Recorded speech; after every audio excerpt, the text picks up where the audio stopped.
Can you just say spell your name for me, sir? Sir, title Sergeant, first name Brian, B-R-I-A-N, last name Ricardo, R-I-C-A-R-D-O. And your title? Sergeant. Sergeant. And Special Operations? Yeah, I work for Special Operations. Okay. I'm rolling, everybody. All right. Going good? Good. Sergeant, if you want to give us the latest on the recovery efforts and what you've determined as far as who might be in that car, how many people were in that car, whatever new information you have.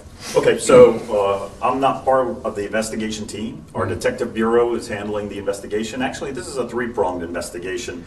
You've got the water component, which I supervise, the Marine Patrol and Dive team. We have our fatal crash team, or our traffic safety team, that is investigating the dynamics of the vehicle, and then we have our detective bureau, basically our investigative side, that's investigating the death investigation potentially.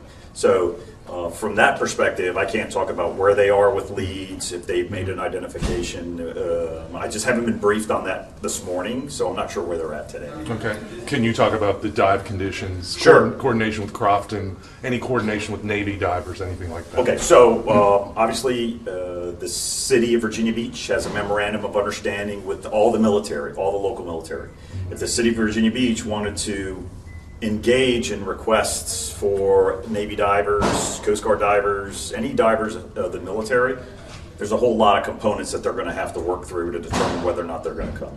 So quite honestly, my experience is 15 years as the Marine Patrol and Dive Team Supervisor. I've worked closely with Chesapeake Bay Bridge Tunnel with all of their vehicles that have gone off, because we've supported them in their efforts with Crofton Diving, and they're doing their investigation. So I'm familiar with Crofton. So obviously they're hard hat divers, they're professional technical salvage divers, whereas we're primarily recovery divers. So the difference that you have is my guys and gals are diving on scuba.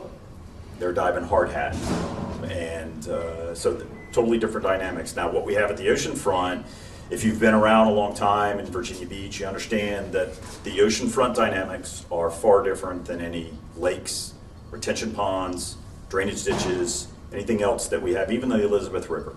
We have different dynamics at the ocean front. You're also going to have different dynamics at the end of the pier. Those of you that have been around a long time understand that the pier used to be much longer. We've lost a lot of the pier because of weather, because of storms, things like that. So we know that there are hazards just on the edge of that pier. So what we did on Saturday, call came out. All the public safety agencies plus a number of other agencies responded out to the pier. So from a decision-making point, there's a number of dynamics that I have to decide. But before I even got there, Virginia Beach Fire inserted rescue swimmers into the water. Their rescue swimmers, their mission is to try to identify the location and then, if possible, effect the rescue of anybody on the surface or subsurface. So that's what they're doing. By the time I got there, they had pulled their folks out of the water. Now, I know a lot of times you're going to hear about survivability in the water. Coast Guard uses that for when they're doing a search and rescue and a recovery. So understand the dynamics and survivability rates for the Coast Guard is for an adult in a PFD on top of the water, not on the bottom of the water, not in the dynamic environment that we have. So Saturday morning, air temperature, as you know, 50 degrees-ish. Okay, at the ocean front, it was much cooler. We had winds coming out of the north with the potential of a front coming in Saturday night, which we had. We have wave dynamics, but what you also have is you have a whole lot of shoaling right there at the edge of the pier. And we have what we know, we have two definite areas of current. You have an inshore current, which you report on all the time and do a great job with regard to riptides. Virginia Beach Life Saving Service, Virginia Beach EMS, Sandbridge Lifeguards do a really good job of explaining that, and a lot of times you guys will actually go to pains to explain to people that are not from here, okay, what you have to understand about the rip currents at the ocean front is it may be a beautiful 90-degree day, 80% humidity, total sun, no clouds, but we can't let you go out beyond your knees. Well, why is that? Because we have a rip current going across, and if any of you have been in the water at the ocean front and we have a rip going on, you know that it's going to take you off your feet. Was there So- a rip current present? So understand, once we get beyond that swimming zone, because that's really where the lifeguards are worried about, they're worried about the swim zone. So the end of the pier, 800 feet from the boardwalk to the end of the pier-ish right now, give or take a couple of feet or a couple of inches. That's where the outer current runs. So on Saturday, when my boats arrived on scene, the first thing we do is, because we couldn't locate the car, there were no fluids, no bubbles, no streams, no floating, no debris floating that would give us an indication of where the car may be. The first thing we utilized, my first two officers on scene of the boat, are using side scan sonar. So they're sonaring or using sonar operations to try to identify the location of the car. As soon as they pass in front of the pier, bam, we got an immediate image, and it's clear on sonar what a car looks like. And if we get a chance here, when you guys are done, I'll actually show you one of the images that we got from the car. That way you can kind of understand what we're looking at. What's the depth of the water there? It was 17 feet at high tide. At that time when it went out, it was high tide going into low tide. Understand that's a 6-hour period. We knew that low tide, slack water, was going to be at 3 o'clock in the afternoon. So in that case, we're going to make some decisions. Now, the guys on the boats were able, my officers on the boats were able to tell me what current we had going, what the amount of current that we had, and which direction it was flowing. And so at that time, we had 3.9 knots of current. A knot is more than a mile per hour. So understand, public safety diving, all of my divers are internationally certified in public safety diving. That's what we do. We have some of the latest and greatest equipment. We're very fortunate here in Virginia Beach. We train with all the local agencies as a regional dive response. I had some of the most seasoned and senior guys that responded first thing Saturday morning out onto the boat. Public safety diving parameters are, we do not scuba in anything more than 1 knot of current. It's just not safe. It's not safe. So if you understand the dynamics, and I'm trying to explain that, is if you're standing at the ocean front and that current hits you and you get knocked off your feet while you're standing in your bathing suit, imagine wearing 90 pounds of diving equipment and being tethered to me topside so that I can communicate with you while you're down in zero visibility trying to identify a car in an unstable environment. You can't maintain your station. So I have to take all of those into account and calculate our risk. We accept risk as police officers, as firefighters, as EMS workers. We accept that risk. Anybody here in special operations accepts an additional risk. SWAT, bomb, K9, helo pilots, divers, even the traffic officers accept an additional risk because they're the ones that are out interdicting DUIs. So understand, we accept that risk and we know the risk.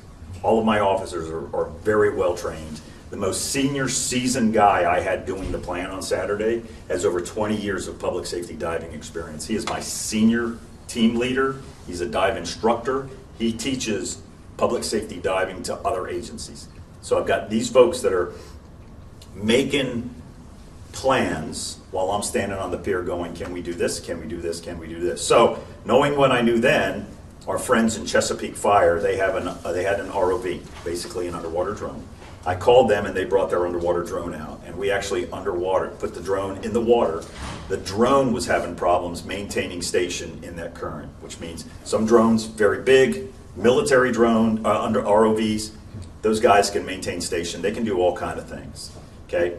These other drones that are underwater ROVs that we use for public safety that we can afford, the city municipal can afford, may not have that same station keeping ability. So understand, those Chesapeake firefighters that were operating that ROV were doing their absolute best to keep that on station. But they're doing that in zero visibility, and all we're really getting is their ROV bumping into the car. So we got zero vis, we can't see. But it's got a sonar, so now they're doing their thing with the sonar. So what we ended up getting as a total picture was, we can't see visibility-wise the car, positioning of the car, but from our sonar and their sonar, I think I'm pretty safe to say, and I don't think it's going to bother anybody, the car's on its roof, and the car's unstable. Is there a fear that it can drift in the current? No, but the fear is, one of my divers is going to get entangled in the car, get entangled under the car. So again, our friends in the fire department, you have an overturned vehicle on a roadway, they're not going to work on that vehicle until they stabilize that car. Okay? It's going to be very hard for us in those dynamics to stabilize. So, but that doesn't mean that we're not still diving. We're continuing the plan. So the plan was we're going to plan out our dive until we can. So throughout the day, the plans were taking place. But because of my experience with Crofton and the service that they can provide, I made the call to city leadership and I said, look, we need to start thinking now about whether or not we're going to engage in a contract with Crofton and determine whether or not I can have Crofton coming out. Because the city doesn't have we've got lots of stuff. We just don't have a crane on a barge. We don't have that. Crofton does. Or other, other agencies here in the city, not public agencies, but commercial agencies have that. So I knew that we're going to be able to do that. Why? Because I can't drag a car 1,000 feet up to the beach. We just physically can't do that because all you're going to do is push all that sand in front of the car. We're not going to be able to do that. So all that's going on. Ultimately, the plan on Saturday was if we can get in the water, we're going to get in the water. So we used all of our intelligence from the morning. We used Chesapeake's ROV. That afternoon, we even said, okay, we're going to try to dive at slack tide, which would be, I think it was 2:55 Saturday afternoon. We're going to try to do the dive then.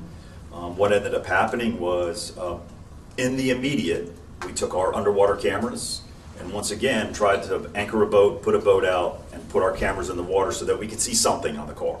Let's see in a window, see a license plate, see something on the car while we're working the problem.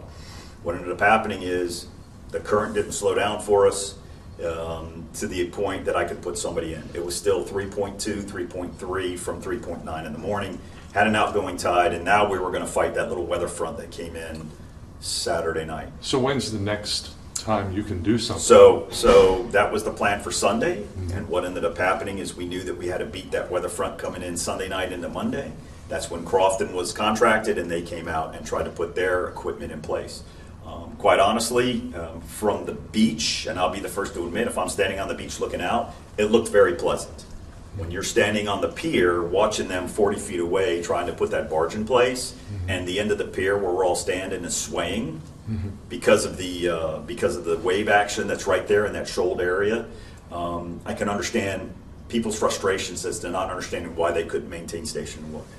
But to tell you how dangerous it was, they broke 2 bridles that hold their cranes in place, and they snapped a mooring line from the crane barge onto their dive boat. That's how violent it was out there. So what about like the spuds that they used to pile? So the spuds, what's interesting is they put the spuds down and they were still having a hard time maintaining station. Simply because of the wave action, we were not able to overcome the sets of waves that were coming in. And then once those cranes broke loose, I'm not a crane expert, once they broke loose, all I saw was things swinging and swaying, and quite honestly, it got very dangerous. I give them a whole lot of credit because they thought through the process and they tried to adjust 2 more times for us out there to get this done.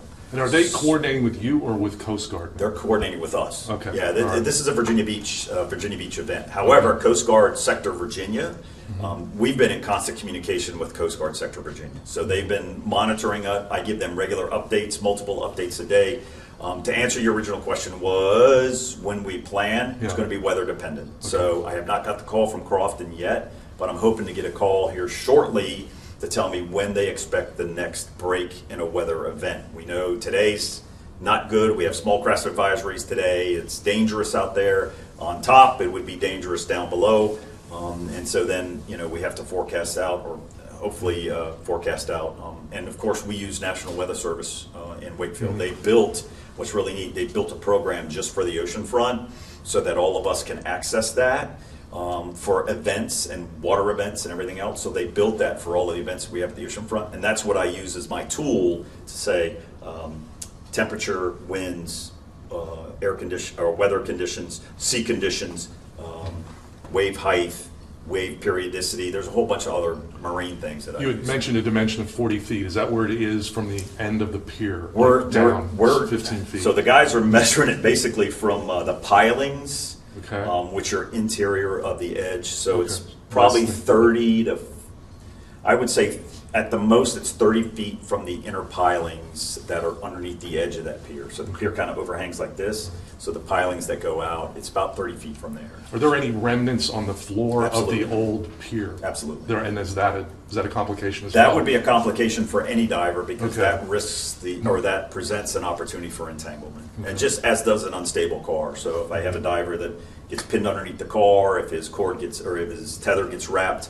around an obstacle down there, then that means I have to send another diver down to try to disentangle that diver. So there's just a lot of dynamics. And in a zero visibility environment, it makes it exponentially harder. So I fully understand and I fully appreciate, nobody wants to bring resolution to this more than we do.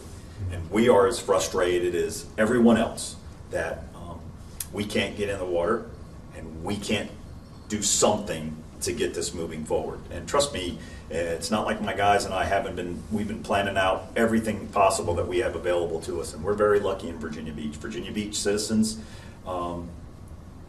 they pay their taxes and we benefit by getting some nice equipment. And we're very lucky in Virginia Beach. So moving forward, are Yes, you sir. guys basically waiting for the call from Crofton to know when you guys They can got pick to up give operations? correct. They got to give me a clear weather, and then we'll go out and support them as usual.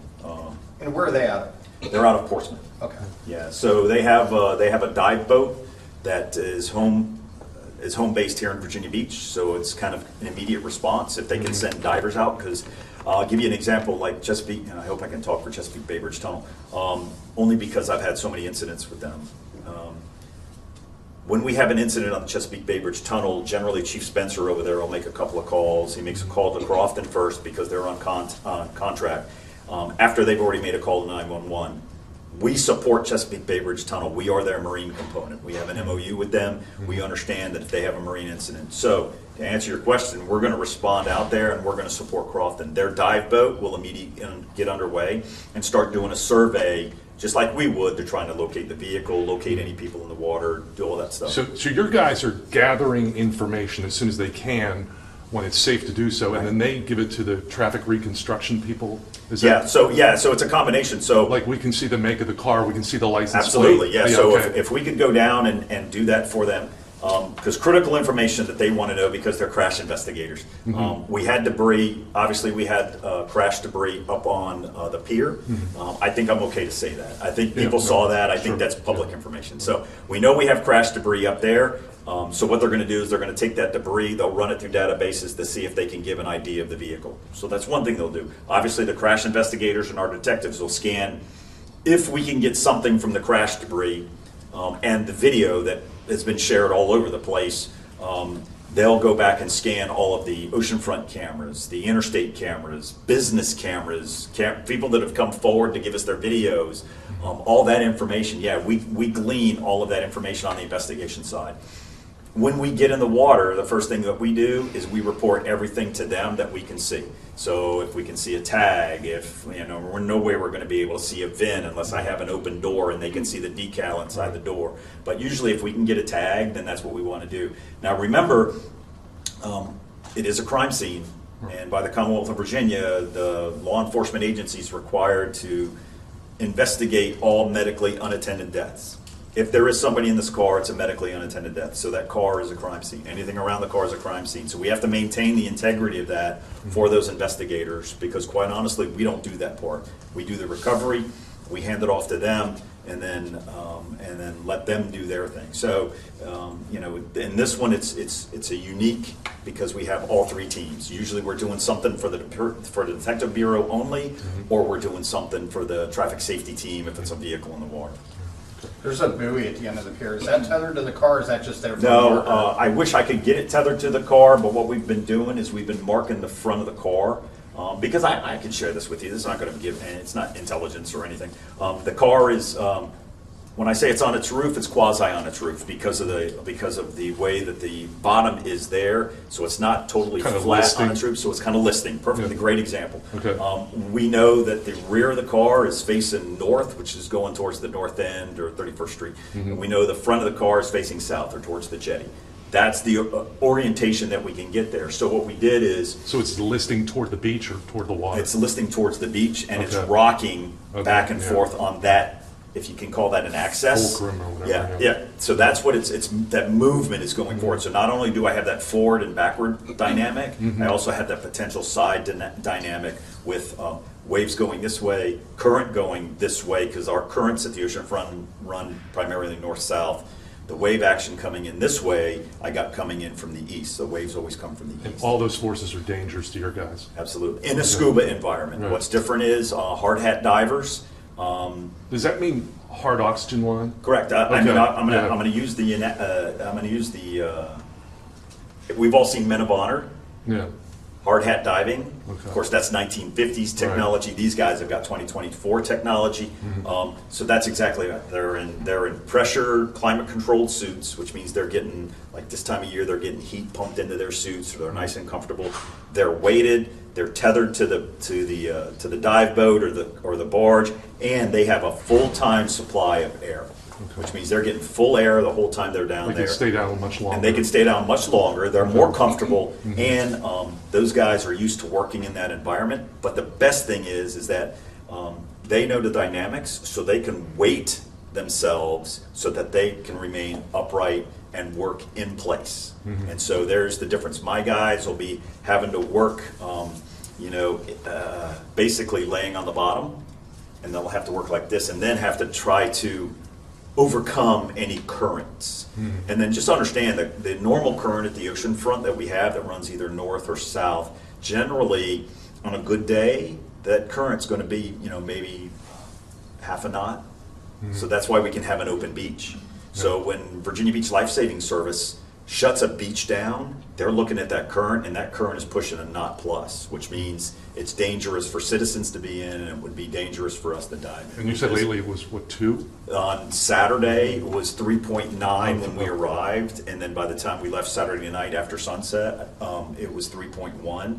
And yesterday, it wasn't much better. It's still ripping, unfortunately, that little area right there because of the dynamics of the ocean front. And I can give you all kind of environmental things, but we have, like I said, we have 2 troughs at the ocean front, one that's inside and one that's outside. The one that's outside is caused by a number of ocean dynamics, in addition to the pier dynamics, in addition to the jetties, in addition to our dredging.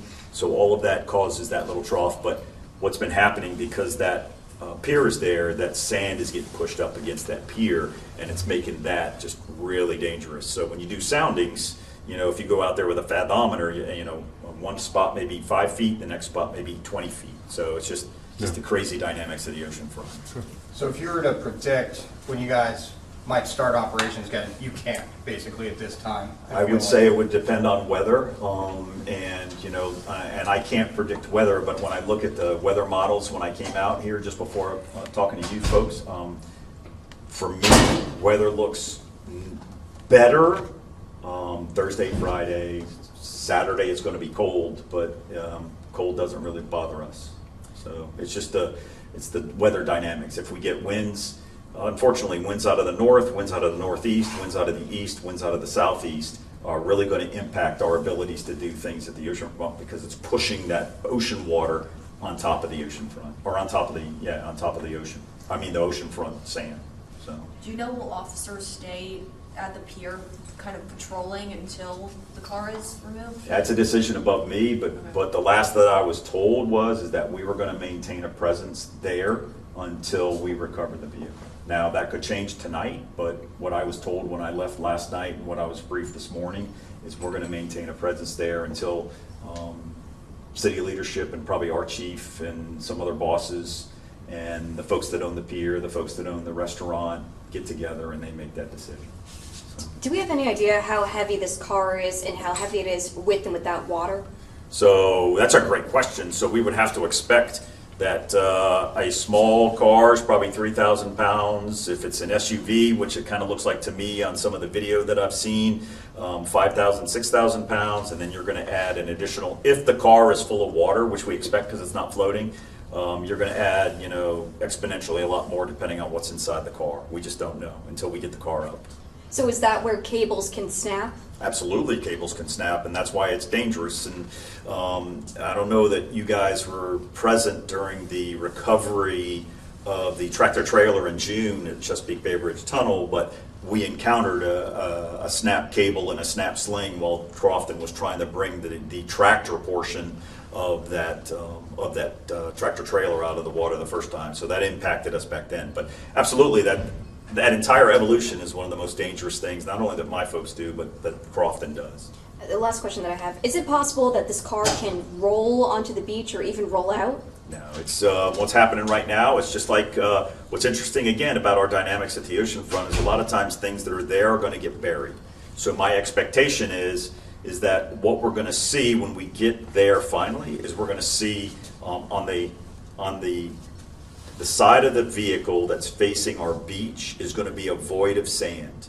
On the side of the vehicle that's facing the ocean is going to be a buildup, a wall of sand. So when they go to rig that, simply because of the dynamic, the wave action and stuff. So my expectation is that what we're going to see is they're going to have to, when they rig that car to lift, they're going to have to work through that sand to lift it. And that's normally what we see at the oceanfront anyway. Any dynamic, even if we have a boat come up on the beach and it's there for 6 hours, you're going to see a buildup on the ocean side and a void on the beach side.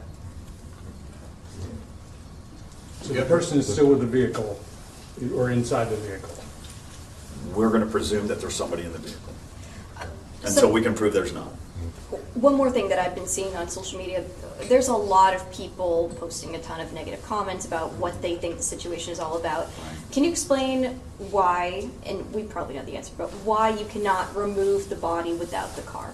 Okay, so it's great. You know what? That's a great question, and I should have forecasted that question for you. So we've all seen crashes on the roadways, and the dynamic amount of damage of a crash on a roadway. I mean, you guys for the last couple of weeks have been showing the dynamic crash that was in the I think the Elizabeth River Tunnel with the head-on with the DUI. I mean, just look at that damage, that debris. So we know from the debris that's on the pier, the condition of the last gate tells us a lot about the speed of the vehicle. So we have to expect and interpolate that there's going to be a significant amount of damage. So if you've ever seen fire department do an extrication of somebody out of a vehicle, that's the same problem that we would run into trying to extricate somebody out of a car. One, I have no visibility, which means I'm trying to reach into something, try to get something that I recognize as maybe, let's say, a car door that's upside down. So now I have to manipulate that door, try to get through that door, which now is going to be a safety hazard for my diver because they're probably not going to fit with that 90 pounds of gear. So now all I'm using is arms. And I'm going to try to manipulate whether or not the person's got a seatbelt on. And then we have to presume, based on the front end damage, that our airbags have inflated. So because of the front end damage, and that's where the all the activators are for your airbags. So front impact airbags, side impact airbags. So they would have to work through that. So in good visibility, we would have to cut that and work through that if we wanted to extricate a body or anything in the car. In no visibility in an unstable environment, it just adds exponentially to the problems. Now, I can tell you that we've done vehicle recoveries with bodies in the vehicles in lakes and retention ponds in the city and all over the city. Generally, because it is a crime scene, we want to leave it encapsulated as best we can, because when you open up that portal to the ocean, we're going to lose evidence. And that's what we don't really want to do is lose evidence. But if we have to, then that's what we do. But I mean, it's the awful part of our job, because all of us want to go in and get. But we know as investigators that we have to make those tough decisions. But that's a great question, because just we have to expect there's significant damage on the car. Thank you. Sorry, last thing. Do you know about how fast the car was going? No? No, so that's what our hope is. They can interpolate some stuff, but what's interesting, if you've never been on the pier, because it's closed right now, it's covered in food. Saturday morning it was covered in ice. So some of that evidence that we would have out there is now dissipated because when it warmed up, the ice disappeared because I almost fell as I was walking out to the end of the pier first thing Saturday morning. So what the crash investigators will do is when they pull that car out, you know, all cars, all newer model, let me say that, 90% of the newer model cars will have the ability for us to take their module, put their module on equipment that we have here, and we'll be able to see seat belt, airbag, braking. Yeah, the brake lights went on a couple times. Yeah, we have some Yeah. theories about the brake lights. Yeah. And then speed at impact.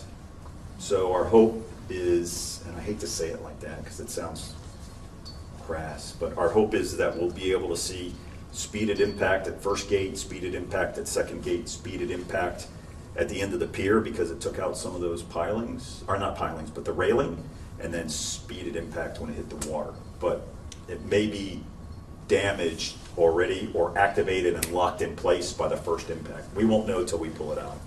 So that pier is damaged, right? Yeah, let me think, obviously the gates are damaged, the entrance to the pier, kind of like, you know, where you would walk through to go to the pier after you leave the two other things. And then obviously the railing at the end of the pier is missing. It's where it was taken off. So, yeah. Thanks, Okay. sir. All right, gang. Good job.